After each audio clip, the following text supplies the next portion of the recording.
What if Darth Sidious never killed Darth Plagueis? Welcome back to the channel, everyone, for part 2 of this what if scenario, where we explore the potential consequences of Darth Plagueis surviving beyond the events of the Phantom Menace. In the last video, we left off with Anakin and Yoda preparing to confront Chancellors Palpatine and Damask after Operation Nightfall. At this time, the Jedi remain unsure of the identity of the Sith Lord who has been wreaking havoc on the galaxy, but they have grown increasingly weary of the co-chancellors, and the events of Order 66 do nothing to suppress those suspicions. Replaying past events as he made his way to their office, Yoda is now all but certain that at least one of these figures is the Sith Lord they have been looking for. Aware of Skywalker's relationship with Palpatine and holding no reservations about how this meeting could end, Yoda worries about the young Jedi. But he also recognizes Anakin's skill and knows that if Ego and Palpatine are who he suspects they may be, Anakin's presence could prove pivotal. On talent and strength alone, there were few Jedi in the entire Order who Yoda would choose before Anakin to stand with him in battle.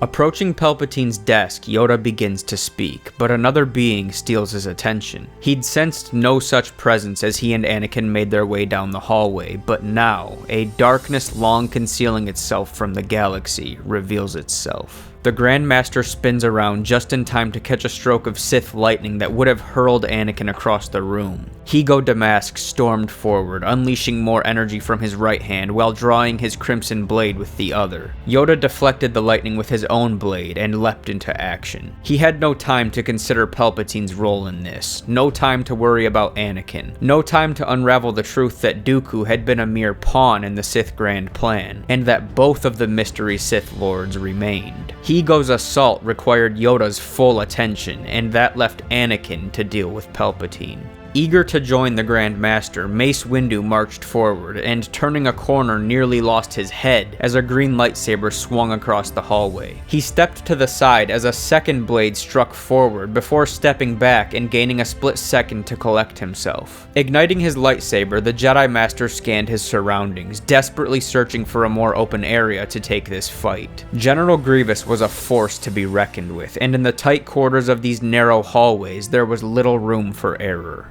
Palpatine found himself in a predicament. While his master's focus was on killing Anakin, he had always taken a liking to the boy, and the idea of turning him to the dark side and betraying his master had loomed for over a decade. But there were several problems with that possibility right now. First, while the circumstances for the Sith takeover were ripe, he was unsure he'd laid enough groundwork to turn Anakin. Second, his fear of his master's wrath was considerable. Not necessarily because he didn't think he could defeat him in combat, but because Plagueis' progress on his quest for immortality was profound. Palpatine had come to suspect that Darth Plagueis would genuinely never die. In contrast to the original timeline, it is Darth Sidious whose vision for the future is clouded. In a last-ditch effort to preserve his personal dream, Palpatine plays a dangerous card. Standing shocked by the revelation that Ego Damask was the Sith Lord the Jedi had been looking for, Anakin heard his name and turned to face the Chancellor. He glared down at a recording of his apprentice being shot down outside the Jedi Temple. With a sudden rage, Anakin met Palpatine's eyes, a hunger for revenge rushing to the surface. But Palpatine, nodding toward Ego Damask, informed the young Jedi that Darth Plagueis had the power to bring her back.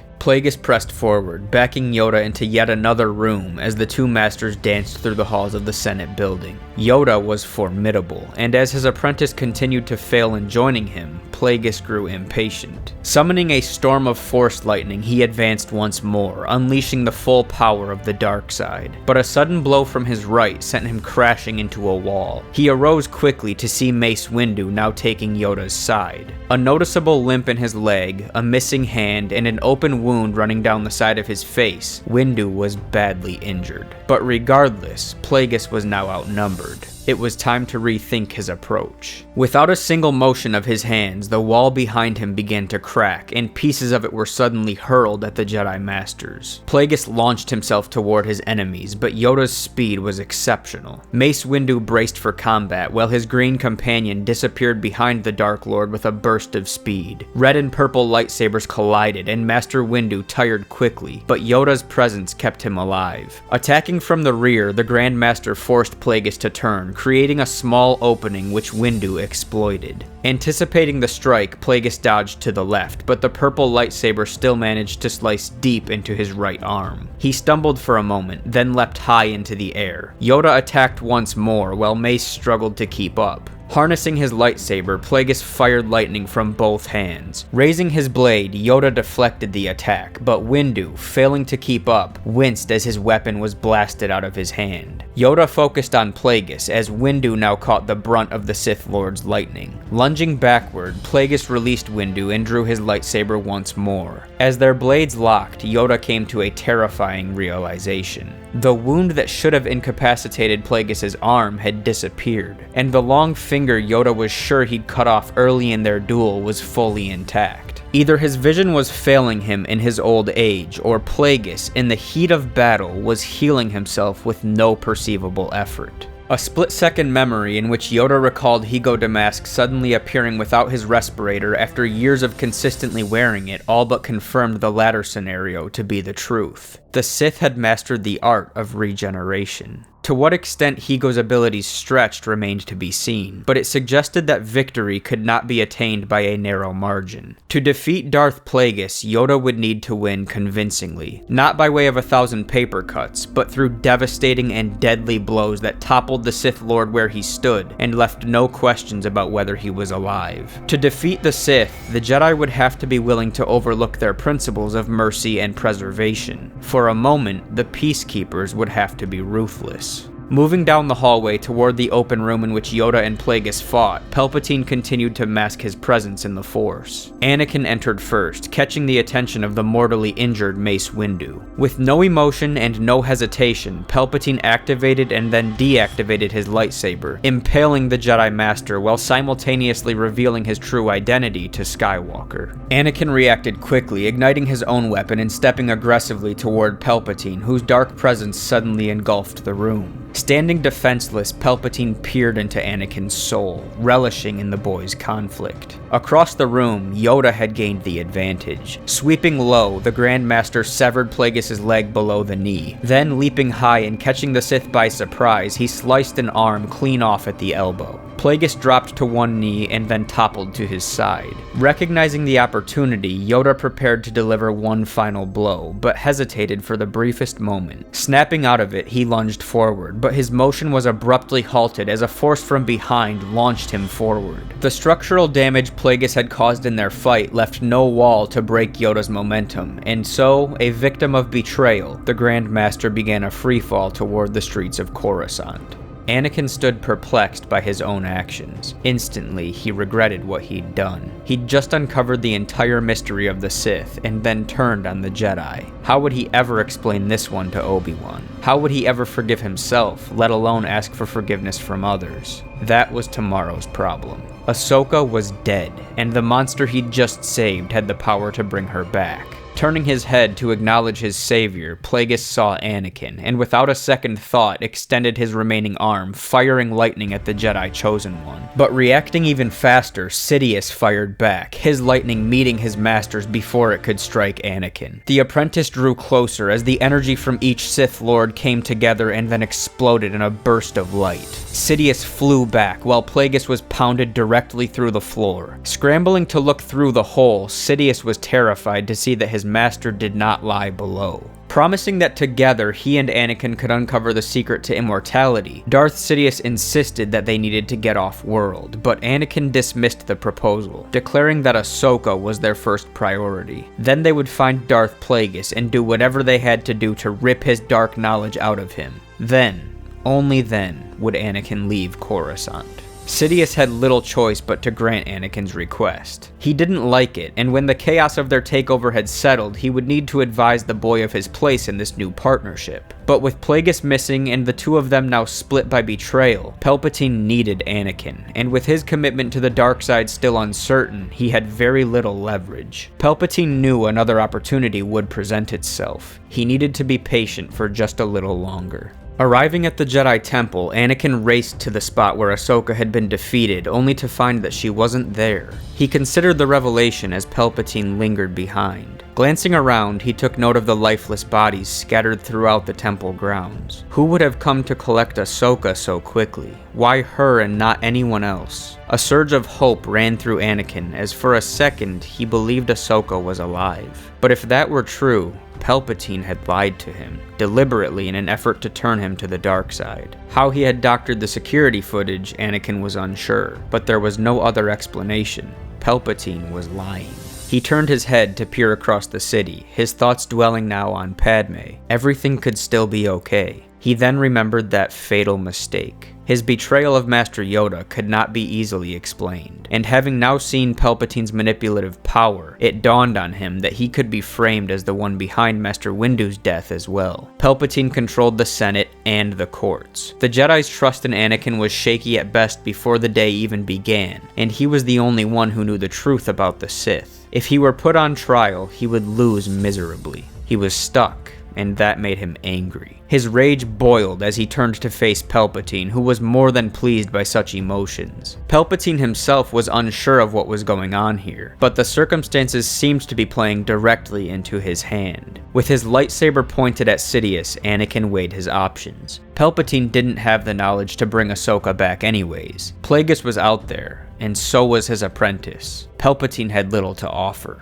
Keeping his lightsaber locked on Sidious, Anakin stepped backward, making his way to his ship. The Dark Lord watched him go, emotionless and unresponsive as the Jedi left him behind. As the ship faded into the air traffic, Palpatine's rage boiled. He'd turned on his master, yet failed to destroy him. He'd done this to save Anakin, who'd just left him behind. Dooku was dead. Now, outside of the Jedi Temple, he stood alone, unsure of what the future held. As his frustration built, he turned to face the Jedi Temple. Several Jedi remained inside, some of them healthy, most barely hanging on. Putting up his hood, the Sith Lord walked inside. He was starving for vengeance, and within these walls, the dark side had prepared a feast. As Anakin approached Padme's apartment, a crippling sense of worry flashed in his mind. A year ago, he had lost his mother. Right now, Ahsoka could very well be dead. And for the second time this week, he was suddenly overwhelmed by the fear of losing Padme. He didn't yet know what would cause her death, or when it would happen. He didn't even know for certain that it would happen. But his mother's death had taught him to trust his intuition. His visions were not to be ignored. He hadn't acted fast enough the first time. The same would never be said when it came to Padme. Unboarding his ship and stepping inside, Anakin was shocked to see his apprentice sitting upright on the couch next to his wife. Oblivious to the fear in Padme's eyes and eager to hear Ahsoka's story, he rushed to greet them. But just as quickly as he'd crouched to sit, Anakin sprung back to his feet, igniting his lightsaber in the direction of Darth Plagueis. "Relax, young Jedi," the Sith said as he calmly entered the room. "If it weren't for me, you would have found your Padawan dead at the temple. I saved her, and I can save your wife too." Anakin looked to Ahsoka, who reluctantly confirmed the story, and then returned his attention to Plagueis. "The Jedi have taught you that death is a natural part of life, and for most it is, but I have ascended above the laws of nature. The Jedi have convinced you that you must submit to the will of the Force and allow it to dominate your life and the lives of those you love. The Jedi are weak, their teachings designed to subvert the true potential of someone like you. All these years you have been told that power is found in submission. This may work for the common, but you and I are not common. We are meant for more. We were made not to submit, but to dominate, to draw power from within rather than from an outside force. We were made to rule. Join me, Anakin, and I will show you how to overcome death itself. Only then will you know true power." Anakin was stuck. He was not going to betray the women currently under his protection. He and Ahsoka could probably take Plagueis, but to what end? From what he'd observed today, the Sith Lord appeared incapable of death. That knowledge did intrigue him, but there was another angle here. Plagueis wasn't just going to offer that sort of knowledge up freely. Palpatine himself wasn't even privy to it. Interested in Plagueis' knowledge and seeing no way out of their current situation, Anakin withdrew his lightsaber, submitting to the Dark Lord for the time being.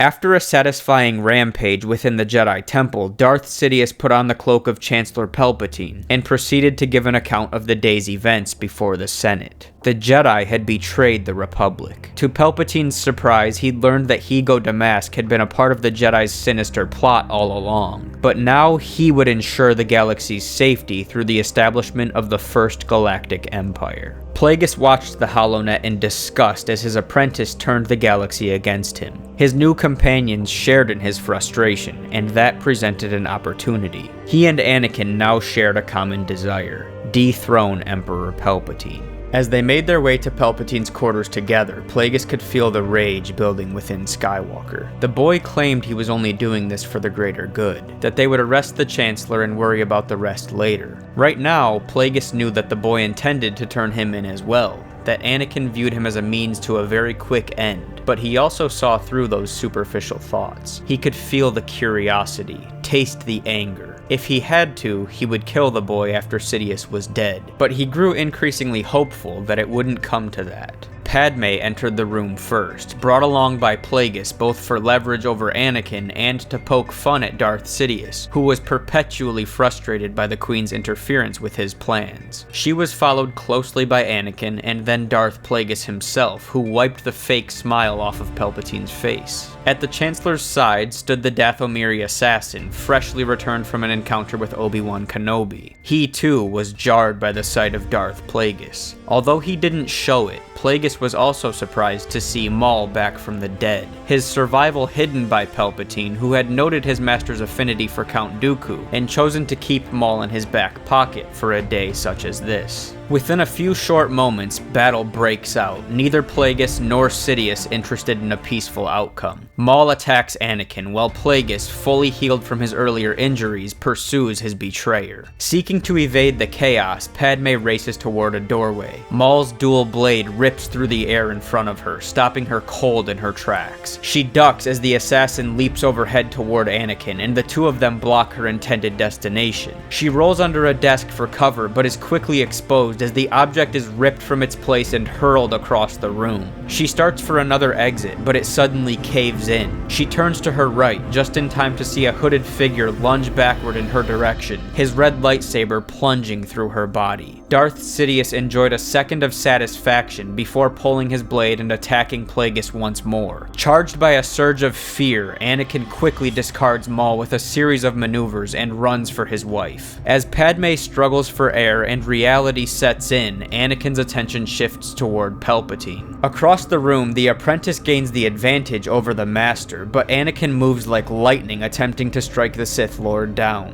Palpatine whirls around to block the attack, but as he does, Plagueis takes advantage. His lightsaber pierces Palpatine's body before ripping upward, leaving the Sith apprentice mangled and defeated once and for all. Anakin whirled around, returning to Padme, desperately searching for signs of life. Plagueis approached slowly from behind, carefully considering his options. Anakin's power was undeniable, and there was enough fury boiling within for him to make a powerful Sith. But his attachment to this woman was a problem. Plagueis and Sidious were unique in that they were married to the dark side of the Force. They had no room in their lives for a bride. As long as Padme lived, Anakin would never be able to move on from this life. All connections had to be severed. Anakin looked to the Dark Lord, pleading for him to save her, but Plagueis would do no such thing. If Anakin joined him, Plagueis would teach him what he knew in time. Only then would he have the power to save the ones he loved. If not, then he would die. Either way, the Chosen One prophecy ended today.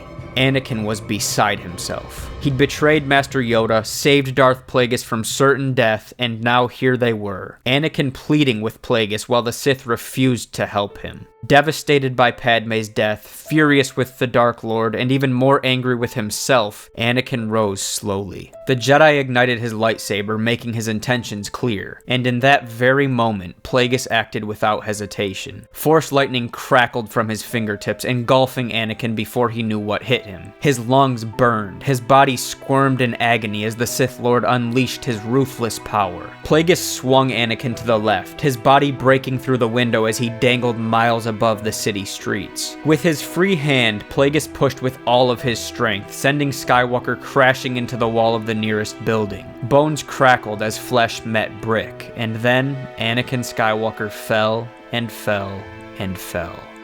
In the following days, weeks, and months, Higo Damask would succeed in taking over the newly formed Empire, and consequently the entire galaxy. He would explain to the Senate that Palpatine had attempted to frame him as a co-conspirator with the Jedi, when in reality, Palpatine had been the Sith Lord behind everything, Count Dooku serving as his apprentice. Higo Damask knew nothing of Palpatine's sinister plans. Those Senate members who didn't buy his story would be quickly silenced by the likes of his Inquisitors, while the remaining Jedi were sought out by Imperial forces, and by a combination of deceit and brute force, Darth Plagueis would ascend to the top of the galaxy. Obi-Wan Kenobi and Ahsoka Tano remained alive, contacting each other and meeting up on a remote moon to calculate their next move. And on a planet far from them, another survivor stood outside his starship, still recovering from a near-deadly encounter with the galaxy's new ruler. With a respirator attached to his chest and running up to cover his mouth and nose, and cybernetic legs replacing the ones he'd lost from an impossibly far fall, Anakin Skywalker plotted his revenge.